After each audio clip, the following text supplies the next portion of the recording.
and they're home free. That's the group. Ooh, I didn't lose. It's home free. Home free. That's the group. Now, that's a good old-fashioned hymn, but I know a lot of y'all in here love those old-fashioned hymns. I tried to really think about what song are we going to do, and that one just really hit home with me. So again, we come back to we remember, we celebrate, we care. I think we've done some remembering, so let's turn a little bit to celebration. Well, I had to ask my friend Travis about, okay, here's what's coming up. I want to talk about summer. I know the seasons are important to you, but he reminded me today is Pentecost Sunday. It is Pentecost Sunday. It is the day that the Spirit of the Lord descended on the apostles. And Travis reminded me that between the Ascension, which is 40 days after Easter, and Pentecost, which was 50 days after Easter, that perhaps there was kind of a question, is they felt kind of lost, but then the Spirit descended. Well, I kind of like that with Unitics because, we're going to do a meditation with Charles Fillmore's material at the end here, but it's that idea of, things descend, the Spirit of the earth descends, and the Holy Spirit descends upon us. And so I thought that was really appropriate that we look at that. So here's a kind of a modern day picture of the Holy Spirit descending on the apostles and the disciples. Tongues of fire. Tongues of fire. Well, that's right. Tongues of fire. Oh, and then came and landed on the disciples. And if you read about it in Acts, you can read, what happened to them. The apostles. Same thing. Disciples and the apostles. Same thing. Now, here is another imagining of this, and Beverly has talked about this, the idea of the cross. And I read Richard Rohr's meditations every day, and this week he talked about this drawing here. So the horizontal bar is our human experience. Imagine that horizontal line on the plane of this earth. And this line represents our experiences of ourselves through time. And as we go through life, what we really seek is happiness, success, fulfillment, and that creates those feelings of well-being and gratitude. But in reality, we get a lot of bumps along the way. There could be trauma. There's, it doesn't always turn out to be that smooth line of good things, in the reality. And we just have to look at we have to look at it all. We have to look at it all in our human experience.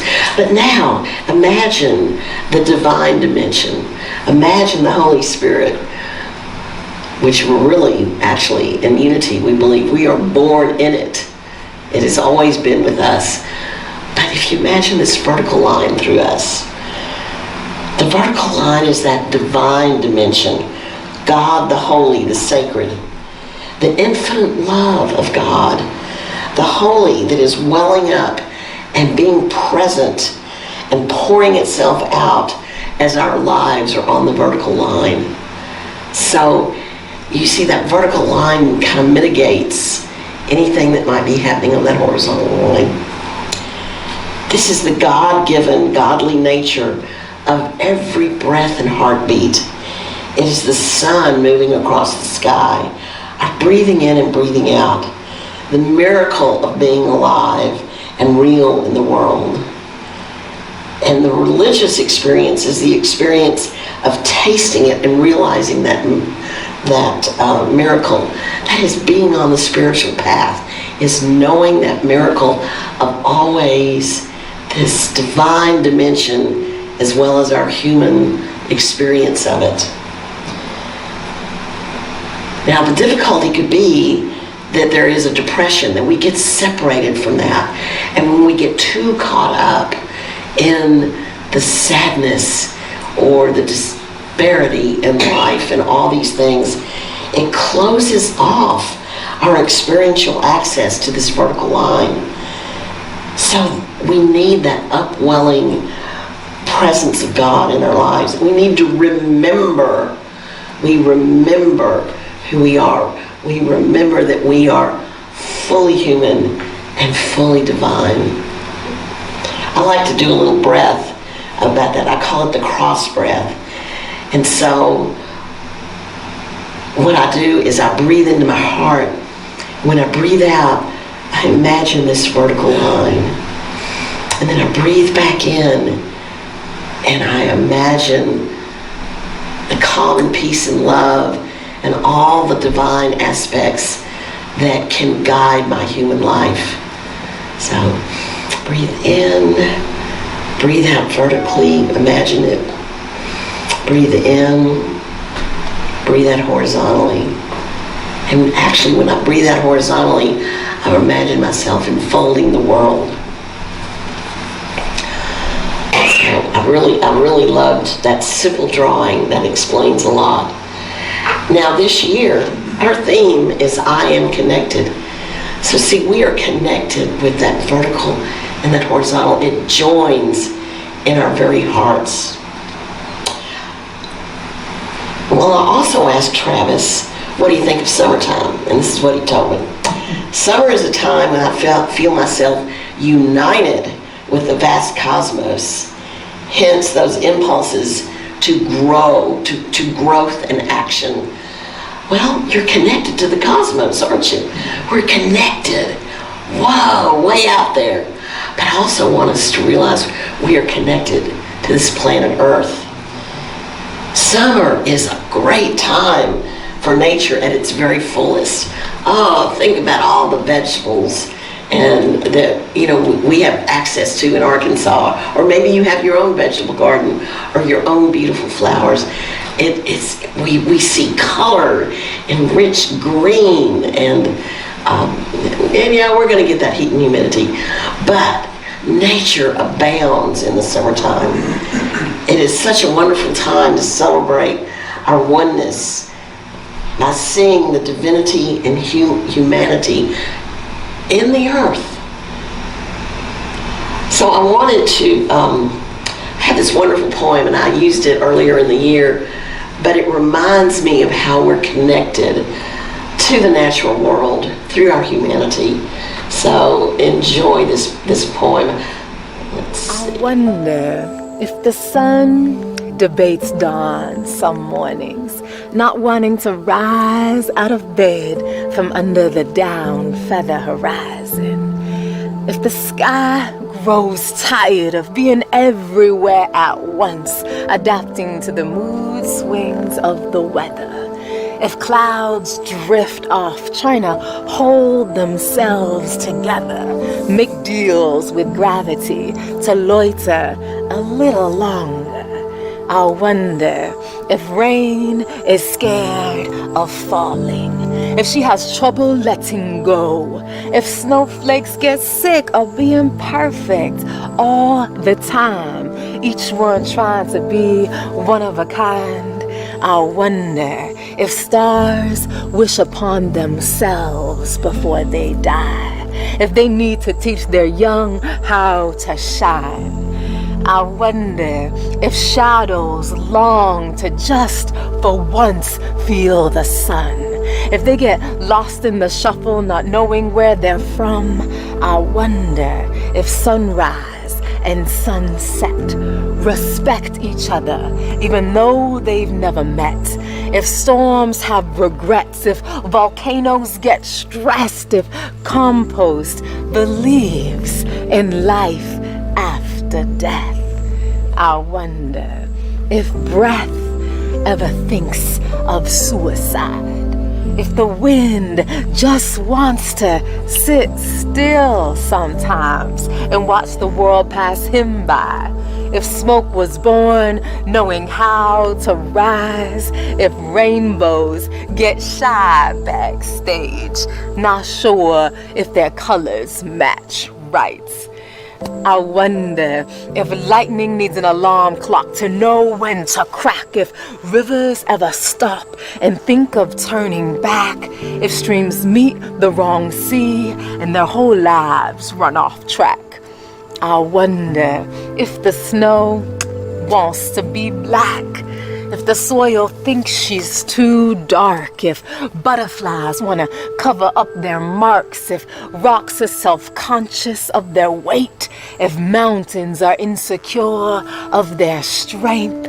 I wonder if waves get discouraged, crawling up the sand, only to be pulled back again to where they began, if land feels stepped upon, if sand feels insignificant, if trees need to question their lovers to know where they stand, if branches waver at the crossroads unsure of which way to grow, if leaves understand they're replaceable and they still dance when the wind blows. I wonder where the moon goes when she is in hiding. I want to find her there and watch the ocean spin from a distance, listen to her stir in her sleep. Effort give way to existence.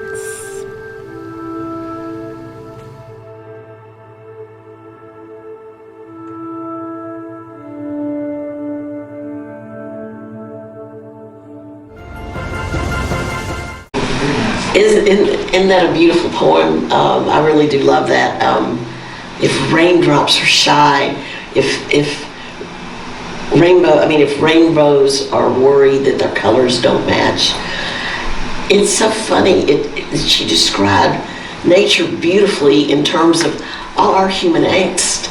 And we think we're the only thing on this planet sometimes, but everything is living. Everything is connected. So let me come back to sharing the screen for the PowerPoint. All right. Well, that brings me to both celebrating and caring, because we celebrate the abundance of this earth, but we also need to care for it.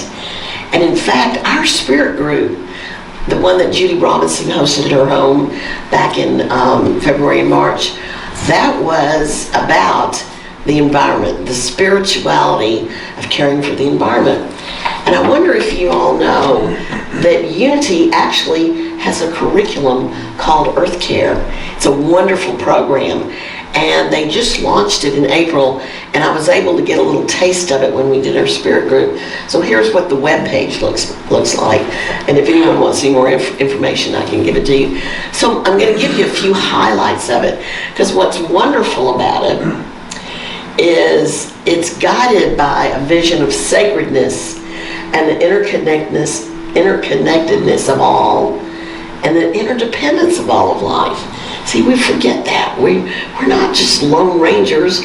We're connected to everything, and we depend on everything. It is a journey of spiritual relationships with Earth and its creatures, and it is through awakened consciousness that we see everything as the presence of God, the allness of God. The Earth Care Ministry promotes active care of all creation by cultivating a comprehensive, earth-oriented spirituality that touches many Unity ministers. There's many ways to get involved with this program, but what I love about it is organized around the 12 powers. And I'm only going to give you just a taste of it today. Right now they only have 3 of the powers up. They did life and love and power. And I was motivated last week to include this, and I thought it was too much. So, but I did choose to do 2 of the powers, life and power. So life is that vitality, that abundance that is always with us. And it's an eternal power. You know, we're always connected in life. And the way that Linda Martella-Whitsett sees it is life is animation, vitality, presence. And what Charles Fillmore said is the first step in the realization of life is always to know that God is life, abundant, omnipresent, eternal. There's nowhere that God is not. And then the second step is to make positive connection with God, life, by declaring oneness with it. So anytime we're caring, we're celebrating the earth and the life, and we're caring for it, we are in our oneness. We live knowing nothing could be missing, withheld, or broken about us. All that we could need for life, we already have within us as whole spiritual beings. By the power of divine life, we are the vitality and the flow. We live knowing that everything we could ever need for the well-being of our body and mind and spirit is within us, and everything that the earth has is there for us. Now, I love this. Thich Nhat Hanh, he wrote a lot about the environment. Please join us. So, just to give you a little taste of that, Thich Nhat Hanh said, the Buddhist monk, at this very moment, the earth is above you, below you, all around you, even inside you. We are not separate from it. The earth is everywhere. You may be used to thinking of the earth as just something you stand on, the ground beneath you. But the water, the sea, the sky, everything around us comes from the earth. Everything outside us, everything inside us is elements of the earth. The earth is not just the environment. We are the earth. We are always carrying the earth within us. And I'm not going to read this whole quote, but realizing that we are in this oneness with the earth, that it's all around us. We are a living being manifestation of this beautiful and generous planet. And knowing this, we begin to transform our relationship to the earth. We fall completely in love with the earth. So I invite you to, if you look up some of these quotes from Thich Nhat Hanh, he was a big proponent of the spirituality of the environment. Now, I said there's another power that's in this curriculum. It's the power of power. And last week we talked about the divine audacity of power. And one of the important realizations we all came to was that the power of my thoughts and words, that's what I really have the power over. The power of my thoughts and words. And that moves me to action of the truth of my being. And it's what we call it is an inward spiritual authority. I can be a presence so solidly standing in my truth of wholeness that others feel empowered to experience this wholeness. This is where we live by example with our care for the earth. Now, I would love to see us here at Unity get into more recycling, and there's really three elements to that. It's reuse, reduce, and recycle. And I realize that we have at different times tried to initiate some recycling, but our little spirit group studied the idea of using compost, and we found that you actually can recycle glass in this area. There's one company that will actually help you recycle glass, because as we know, I don't know, in England, do you all have any recycling? You recycle in Marmel. Oh, okay. Marmel is a recycling center. Right, but they're kind of limited in their intake. Glass. Oh, right. Glass. Yeah, but Little Rock will not take glass anymore. So, at any rate, we began to, our spirit group wanted to explore more and more about this, and the tornado happened. But there is this one quote, though, that, you see, we really have a responsibility as humans with the environment. It said, then God said, and this is from Genesis, let us make humankind in our image, according to our likeness, and let them have dominion over the fish of the sea, over the birds of the air, over the cattle, over all the wild animals of the earth, and over every creeping thing that creeps upon the earth. Well, sometimes I believe that's been a bit misused. You know, we do have dominion over the earth. We have this big advantage in our humanness and our divinity and our consciousness, but a lot of times we've taken this as liberty to just take from the earth as well. So it's something that we really have to consider. You see, this concept of power has a whole lot of layers. There's a physical power, there's powerful emotions, there's powerful speakers, sports teams, there's mechanical power, solar power, wind power, hydropower, horsepower. Now the spiritual principle of power is at quite another level than these forms of power commonly highlighted.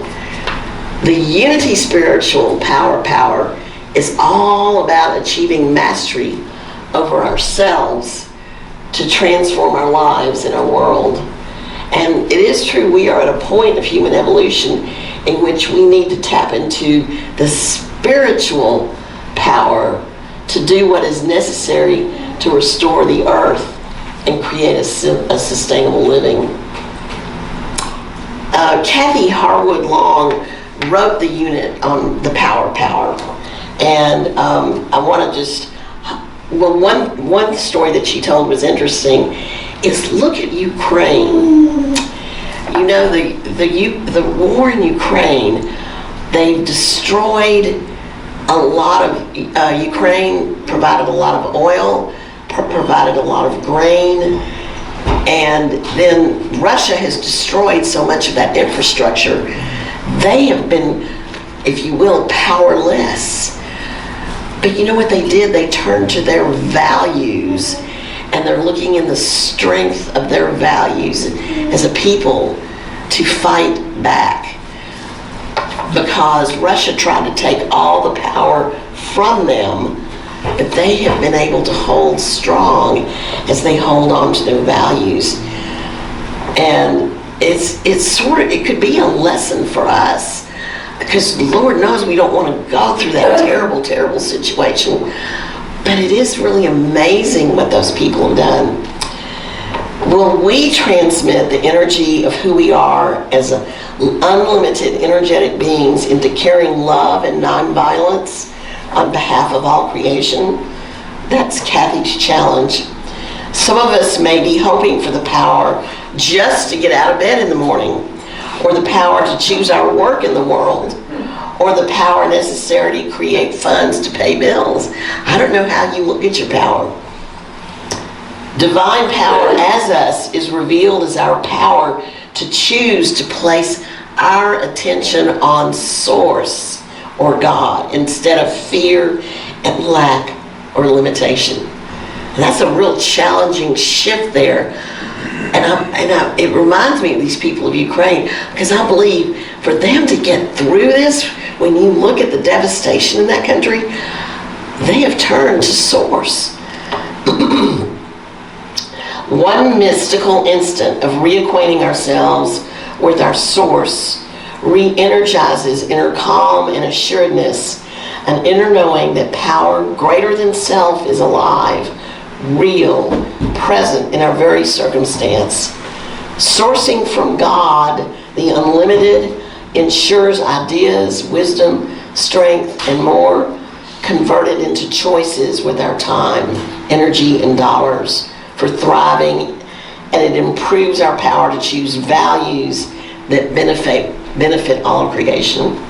Now I'm going to go to a little simpler example than this. I got to tell you, last 2 weeks I've been very sick, and some of you know that I came up here last Sunday, and I was really pretty puny, but I had called Silent Unity in prayer on Saturday night because I needed to feel some power. I turned to Source to come back to my center, and it really worked. Now, it's taken me a while to heal physically, but that turning point made me know that I was going to get there. So that's on a small scale. Now, what Kathy's asking us to do in this quote is, turning to source. We worry about oil supplies. We fight over that. We worry about creating new sources of energy. But I don't know. I think everything we need is here if we can just harness our power, our spiritual authority. It's a challenge, and we can do it. Now, I do want to return kind of to my title today. And like I told you, I thought Precipice of Summer, that sounded pretty good. And then y'all, I looked up the definition. Yikes! The definition is a high, steep face of rock, or a critical point or situation beyond which something bad or undesirable may occur. And I went, oh, should I really use that word? But I went ahead with it. I sent it to you anyway. Yeah. But it was so interesting. We were in a board meeting yesterday, and we had just this real honest-to-God discussion. We were here for kind of 3 hours. Dave's very first board meeting, Dave Allgaier, Beverly was here, Russ was here. I think they're worn out. They're not here today. I don't know. But it was a really, really, really good discussion, because it has become clear that even though we've had a few high points this year, there's been some neat things we've done, but we are really just maintaining this building. And we're not putting our resources that we need into our community, into finding a minister, into having growth. Someone asked what our mission is in this Unity community, and I realize that my mission statement may not necessarily, it's too long perhaps, but the title really brought me to it, because on this very precipice of summer, for this moment, here's what I began to think. We remember who we are. We are 100% human, and we turn to source, because yes, we are 100% divine. You are so right, sir. We celebrate the 12 powers, the divine aspects of God expressing through us. And we learn how to express that more fully. We care about our community and holding the love, peace, and faith for our community, our faith, our nation, and our world. So we remember, we celebrate, we care. My personal mission has become to create the resources and opportunities to activate my divinity and help others do the same. If we can just, yes, we accept that we're human, we allow it here at Unity, but we want to activate our divinity. And to me, that's really one of my purpose. So what I'd like to do now is I want to use the meditation that we used last Sunday. It comes from the 12 Powers, the book that Charles Fillmore first wrote. And I actually tried this activity this week, and it was really quite helpful. So I'm going to guide you through this. It's really a lot simpler than you think. We're going to use these affirmations as I go through it, because we want to awaken the Christ in us and activate all of our divine potential. So let's just start by getting quiet, getting comfortable in your seat, just breathing regularly. Notice your breath. Feel the stillness and the quiet. And we're going to start at the crown, the Christ center, where we contact our super consciousness. The Christ of God is awakening within me. As you focus here, feel a soft golden light, an outpouring of spirit. On this day of Pentecost, feel that descending power. Let this dissolve and expand in our consciousness as pure intelligence. Drop this Christ light to the front of the forehead, the third eye, the seat of conscious mind. I am aware that the Christ is awakening in me. Now allow this presence of the Christ light to drop into the center of the head, the pineal gland. The Christ of God through faith is awakening in me.